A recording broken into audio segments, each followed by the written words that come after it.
T-Dog, J-Boy, and me, I'm Lugs. Our pride and joy is pumping our mugs.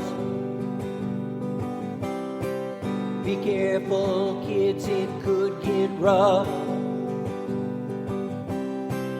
We're flipping our lids on sports and other stuff.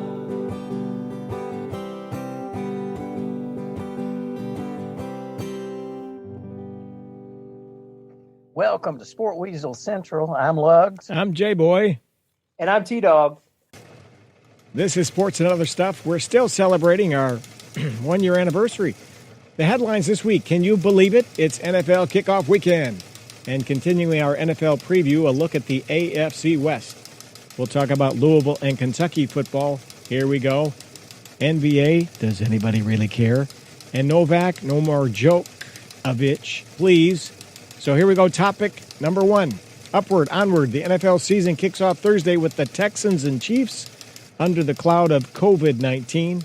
Everyone's undefeated and in first place right now. Fellow Sport Weasels, what do you think? Here we go. Interesting. I would say just sort of a quick overview. Kansas City is obviously your front runner there, but I think you've got a couple of other teams that can be spoilers. Yeah. I'd just start off with asking you all, who do you think the best coach is? I think you'd have to go with Andy Reid, wouldn't you? And this point, just record-wise, and they always seem to be – Kansas City always seems to be prepared. This year will be interesting because no preseason, but they've opened up seasons under Andy – 4-0, 9-0. I mean, they've done real well right out of the chute, so that would be interesting to see too. I think that Andy Reid, I guess it's an easy one to say, even though obviously John Gruden is accomplished. I've been as more of a past life, not so much what he's done in his current incarnation. But Andy Reid, speaking of second lives, for his career, he has a winning percentage of around 62%. But in his 7 years with KC, it's actually around 70%. It's at 68% right now. And obviously, he's probably going to improve with Patrick Mahomes because obviously he was always bridesmaid. Now he finally got married, winning that ring. And if you really think about it, 2 years ago, if D Ford doesn't go off sides, they probably win a ring the year before. So he might have won two already. So I think, it's an easy one. It's Andy Reid. Yeah, last year the Chiefs were 12-4, Broncos 7-9, Raiders 7-9, and Chargers 5-11. And now they have a new quarterback. Yeah. Which, speaking of offenses, again, this one's probably a slam dunk too. Who's the best offense in the division? It sounds like a broken record, but you got to go with the Chiefs. My goodness. Yeah. I mean, just all the firepower they have on the running back side, the receivers. I mean, and they've shored up, So I think with this kid Edwards-Helaire in running back, Clyde. Yeah. Goodness, he's apparently had himself a hell of a practice season. And is impressive, as if they needed more firepower. Well, I guess the question really isn't who's the best offense. I mean, just projecting ahead, where does this offense possibly this year, if they play a full season, where does it maybe stack up historically? Well, you got to believe that Mahomes, with the new contract, all the pressure's off. He's going to be just having a good time, right? And I think he'll be better than ever. Yeah, and that's the crazy thing to think. In 2018, on offense, he scored 66 touchdowns. So is the bar raised above that? I mean, I think chances is, it is. So, that's a scary thing for the league. And they can score and have shown it bunches in a short amount of time. I mean, it's just crazy. Some of those games where all of a sudden they got on a roll and boom, boom, boom. 3 touchdowns later, the other team's going, what the hell happened? To be fair to you, every game they had in the postseason, They did it. It was just a touchdown avalanche to all their opponents. They just got in a rhythm in the second half and just boat raced people into oblivion. That was a crazy game against the Titans last year. That was just a crazy game. The Titans went way up and the Chiefs came back. Yeah. And then they just kept stacking and stacking, and the Titans were like, well, crap, we're done. So, speaking of, since no one could stop anybody in this division, who has the best defense? Oh, that's a tough one. Again, I'm thinking Kansas City. You know, they've shorted up. They brought in some folks, but that would have to be my pick. It's sort of a grudging pick. Yeah. Do you feel the same way, J-Boy? Absolutely. I don't see how you can't. I mean, you look at how bad some of those other teams were in the division last year, and the only thing two of them got going for them is they got new stadiums. Yeah. So who has the best stadium in the division? I guess is the real bargaining big chit to talk about. I'm gonna defer from you all, even though probably you all are right. To be honest with you, I'm gonna go with Denver, just because Fangio. Yeah. And before that, what he did with the 49ers. He has Chubb and Von Miller. I know their secondary. I mean, A.J. Bouye was a mess last year, and I know they traded for him. But you look at Ed Donatel under Fangio. You look at all the money some of those guys in the secondary for Chicago made after Ed Donatel kind of coached them up. I think they have the chance to be the best defense in the division. But I'm not disagreeing with you all. Chargers, I would have put up there, but once Derwin James got injured, I just think that was a huge loss. Yeah. Well, and the Raiders, you know, they shored up their linebacking core quite a bit. Yeah. With Corey Littleton and who else? They've got, I guess, is it They picked up a linebacker from Chicago who played well, Nick Kostowski. So, yeah, he was good last year. Yeah, so they've improved too, which gets us to, do you all think, obviously it sounds like we all agree the division winner is the Chiefs, right? Home run. Barring some just crazy injuries. Or a COVID shortened season or something with the virus. Other than that, yes.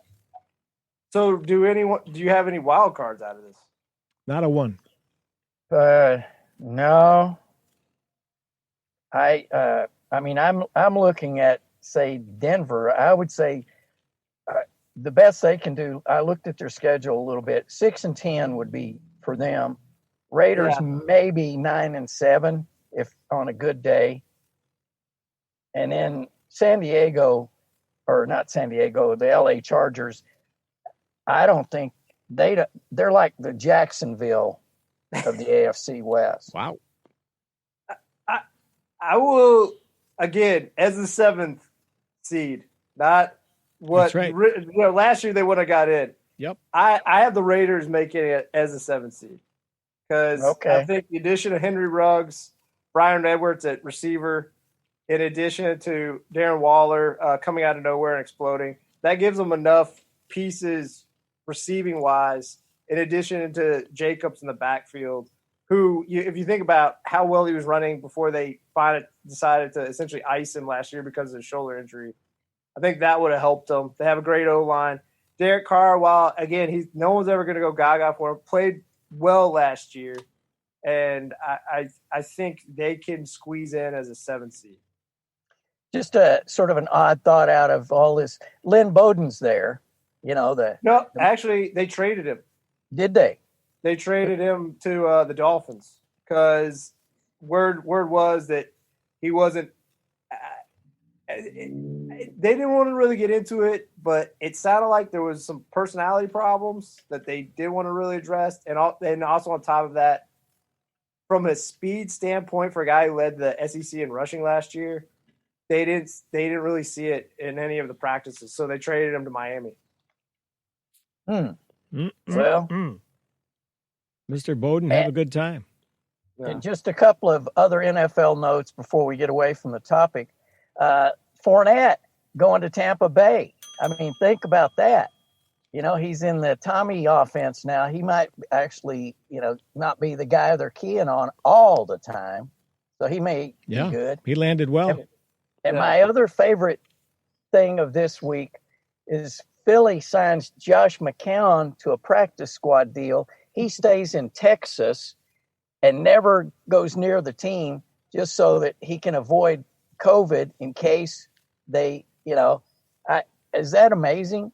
That sort of sums this year up, kind of it. You've got to have a guy isolated over here in Mongolia, and you bring him in. Josh just keeps coming back, no matter if he has to come back or not.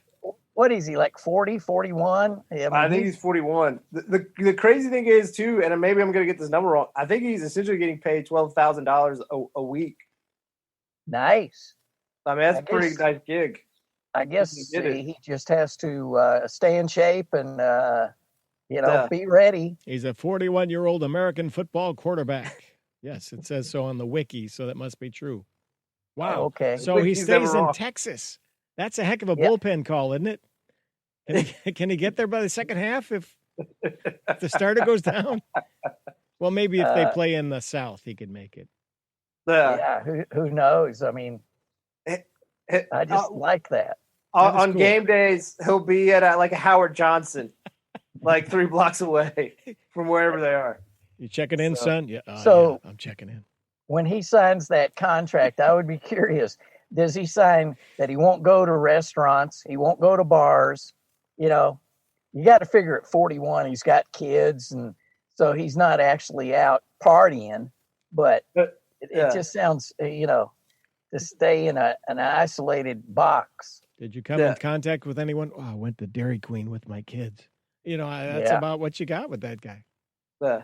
Okay, want to talk a little college football. The Pac-12 has no football. The Big Ten has no football, but the ACC and the SEC, by golly, we're playing football. Let's talk about Louisville and Kentucky. Okay, we'll stick with the Cards just because of proximity. They're closer to us than UK is. Cards have 11 games this year. They play WKU, Miami, Pitt, Georgia Tech, Notre Dame, FSU, Va Tech, Virginia, Syracuse, Boston College, Wake Forest. Gentlemen, I'll ask you this, and maybe you disagree with me. Looking at that schedule, I think at best they go 10-1, and I think it's very realistic they go 10-1. At worst, I think they go 9-3. No, I would agree. I mean, other than Notre Dame, what's their competition? Because they don't have to play Clemson this time around. Not this year. Yep. I'd say Miami, which is the second game they play. I think there's a chance they lose, but that is at U of L, and maybe Pitt. Mm-hmm. But I look at the rest of the schedule. FSU's obviously rebuilding from the Taggart tinderbox dumpster fire, whatever you want to call it. Good old Willie.